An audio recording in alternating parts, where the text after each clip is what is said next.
Good morning. Although it doesn't quite feel like morning, already being out at White Sands Beach this morning. Wonderful day for a walk. Looks like the rain might come in though for the walk home. South sides of the mountains are starting to turn green. Bumblebees are out. Salmonberry blossoms. There's deer tracks on the beach this morning. All those fantastic signs of spring around Kodiak here. A great day to be at the seashore.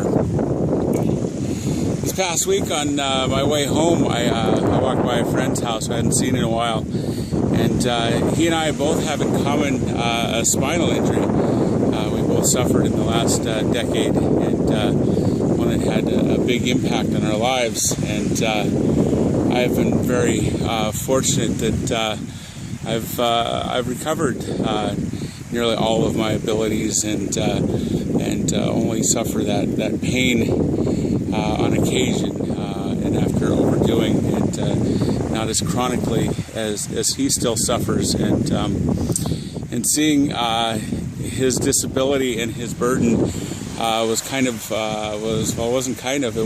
heartbreaking, because I have experienced where he is at, and I know the devastation of it and the difficulty of it, and so I started sharing with him the joy I had discovered this past fall when my own injury had been re-aggravated, and then that was followed up by a bout with pneumonia. And I was sharing with him how I had learned a new joy in Christ through that period of suffering. And as I looked at him, I realized that he was offended, and he was actually getting a bit angry and agitated. And fortunately, I stopped and listened, and realized, and he was bold and spoke that no one had a right to tell him what his injury was for, and I had to step back, and I said, brother, you're absolutely right, and that absolutely wasn't my intent. I just wanted to share the joy that I was experiencing, and I absolutely understand what he was thinking there. I was for him like the counsel that Job had.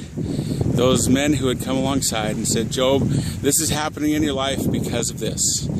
And I think that's a really dangerous place for us to be as believers. And that certainly wasn't what I was injecting into my friend's life. I was sharing the joy of some experience I had. But we do this too often, brothers and sisters. We look at other circumstances and we go, this is why this is happening. We have to look back and remember Job's friends were wrong. And I don't think they had any way of recognizing that all that Job was going through was for the glory and recognition of God.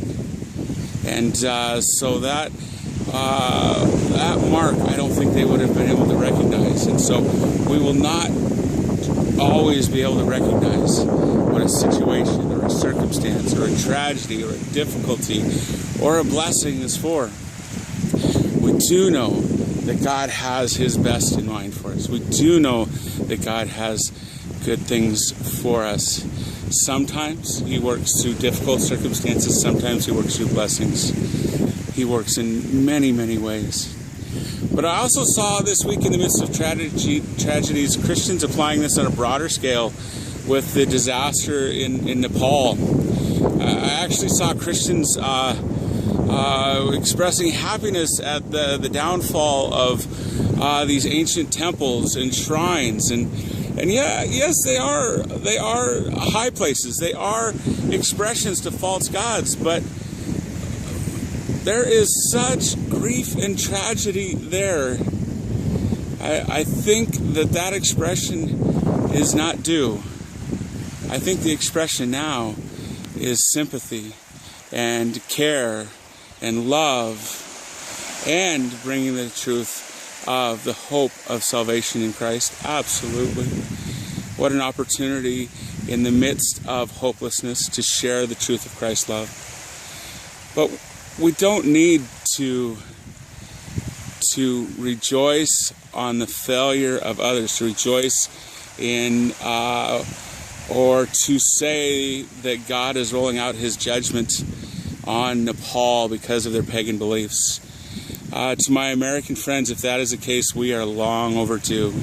We have our idols in our rooms, we put them in our children's bedrooms, and they consume more time than our pagan cultures around the world. If you have the financial means, brothers and sisters, send some love to those in Nepal who need it. I know World Vision already has people on the ground, and the financial assistance would be greatly appreciated. Most of all, look to your brother in that special situation and pour out love, because love is what is needed.